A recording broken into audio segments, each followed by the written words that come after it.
হে আসসালামু আলাইকুম beautiful people. আজকে আবার আমরা একটা ভিডিও নিয়ে চলে আসছি চেঞ্জিং সেন্টেন্সের উপরে। তো বলতে পারো এটা চেঞ্জিং সেন্টেন্সের 2 নম্বর ভিডিও, মানে পার্ট 2। চেঞ্জিং সেন্টেন্সের আমরা 7 পর্যন্ত রুলস গুলো কমপ্লিট করেছিলাম।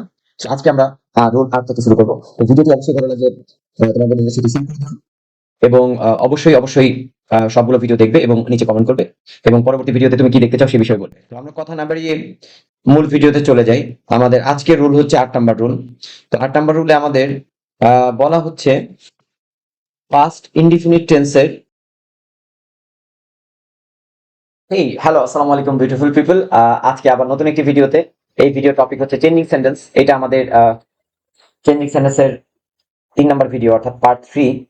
সো আমরা আগে সম্ভবত 12টা রুলস পড়েছিলাম। আজকে আমাদের 13 নাম্বার রুলস।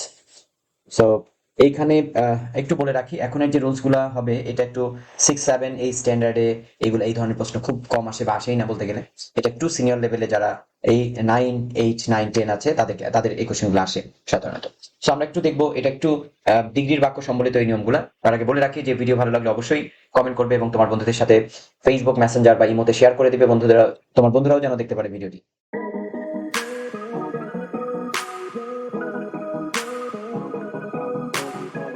সো আর কথা না বাড়িয়ে আমরা মূল ভিডিওতে চলে যাই। আমাদের 13 নাম্বার রুল আজকে আমরা দেখবো।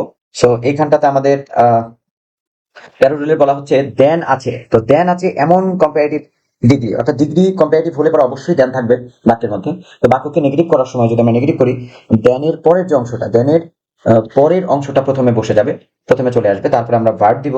সো ভার্ব টেন্স ও পার্সন অনুযায়ী যেভাবে আছে ওভাবে দিব আমরা ভার্বটাকে। তারপরে আমরা একটা নট ব্যবহার করব। তারপরে সো অথবা অ্যাজ, এটার যে কোনো একটা ব্যবহার করলে হয়, অর্থাৎ অ্যাজ। তারপরে কম্পারেটিভ ডিগ্রির যে শব্দটা থাকবে অ্যাডজেক্টিভ, এটার পজিটিভ ফর্ম বানাতে হবে। অর্থাৎ আমরা জানি ডিগ্রি 3টা ফর্ম থাকে, ডিগ্রির এরকম 3টা ফর্ম থাকে। যেমন মনে করো এই শব্দটা আমি সরি এখন কি করলাম এটা, আচ্ছা আচ্ছা। তো দেখা যাবে ডিগ্রির এরকম শব্দ থাকে big, bigger, biggest. So bigger এরকম হচ্ছে কেন, বিগ, বিগার, বিগেস্ট লিখতে পারছি না কেন? আচ্ছা, বিগ, বিগার, বিগেস্ট। তারপরে টল, টলার, টলেস্ট এরকম করে আমাদের লিখতে হয়। তো এখানে আমাদের পজিটিভ ডিগ্রি যে কোনো অ্যাডজেক্টিভের যে স্বাভাবিক রূপটা, এটাকে আমরা পজিটিভ ডিগ্রি বলি। তো আমরা যে কোনো অ্যাডজেক্টিভ যেমন গুড, এটাকে আমি অ্যাজ, গুড অ্যাজ এরকম করে ব্যবহার করতে পারবো। বিগ এটা মূল শব্দ, মূল অ্যাডজেক্টিভ। সো আমরা বলতে পারবো অ্যাজ বিগ অ্যাজ। টল শব্দটা মূল অ্যাডজেক্টিভ, এটাকে আমরা এভাবে ব্যবহার করতে পারবো অ্যাজ টল অ্যাজ, অথবা সো টল অ্যাজ। অর্থাৎ প্রথম অ্যাজ এর জায়গায় সো বসানো যাবে। তো সেক্ষেত্রে এই পজিটিভ ডিগ্রি, এখানে বলা হচ্ছে যে কম্পারেটিভ ডিগ্রি যে শব্দটা থাকবে, এটাকে আমরা পজিটিভ ডিগ্রি মানে অ্যাডজেক্টিভ স্বাভাবিক ফর্মে নিয়ে আসবো। তারপর আবার অ্যাজ দিব একটি।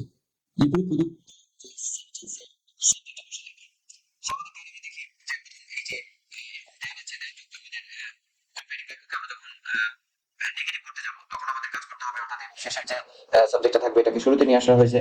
এরপর আমরা দেখি যে এখানে ছিল ইজ, কিন্তু আমরা যেহেতু ইউ কে এনেছি এই জন্য এখানে বসবে আর। আমরা জানি এম ইজ আর, এটার মধ্যে এম বসে আয়ের সাথে। আর ইজ এবং আর এর ক্ষেত্রে সহজ একটা নিয়ম আছে। এক বচন হলে ছোটটা, ছোটটা মানে ইজ। আর বহু বচন হলে বড়টা মানে আর।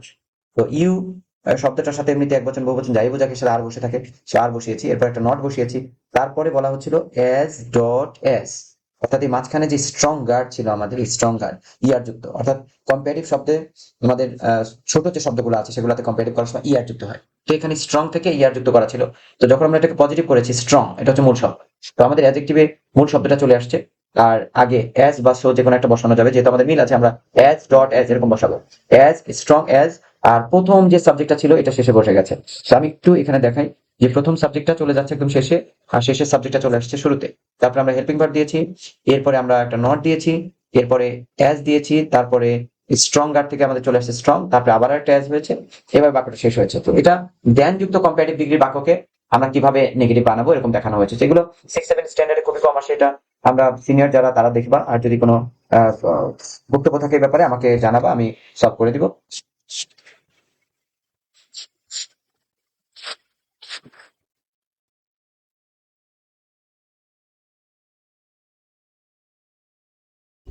তো আমার একটু হঠাৎ করে ল্যাপটপটা কাজ করছিল না কেন জানি।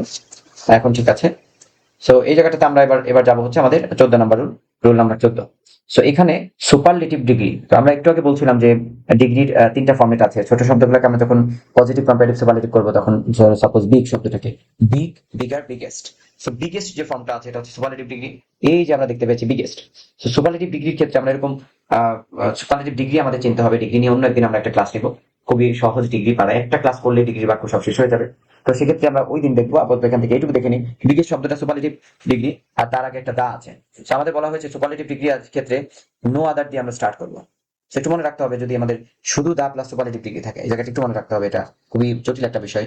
শুধু দা আর সুপারলেটিভ ডিগ্রি থাকবে এরকম বাক্য যদি আমাদের নেগেটিভ করতে বলে তাহলে আমরা নো আদার দিয়ে স্টার্ট করলে নো আদার দিয়ে শুরু করবো। এরপরে অতিরিক্ত যে অংশটা থাকবে, অতিরিক্ত অংশ এইটুকুও তুলে দিব, সিটি ইন বাংলাদেশ এইটুকু তুলে দিয়েছি।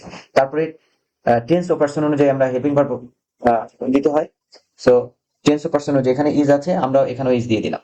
তাহলে no other city in Bangladesh is, এরপরে আমাদের অ্যাজ ডট অ্যাজ এই জিনিসটা বসবে, তাহলে আমরা অ্যাজ দিলাম। এরপরে বিগেস্ট এই শব্দটার স্বাভাবিক ফর্মটা কি বিগ, খেয়াল করে একটু।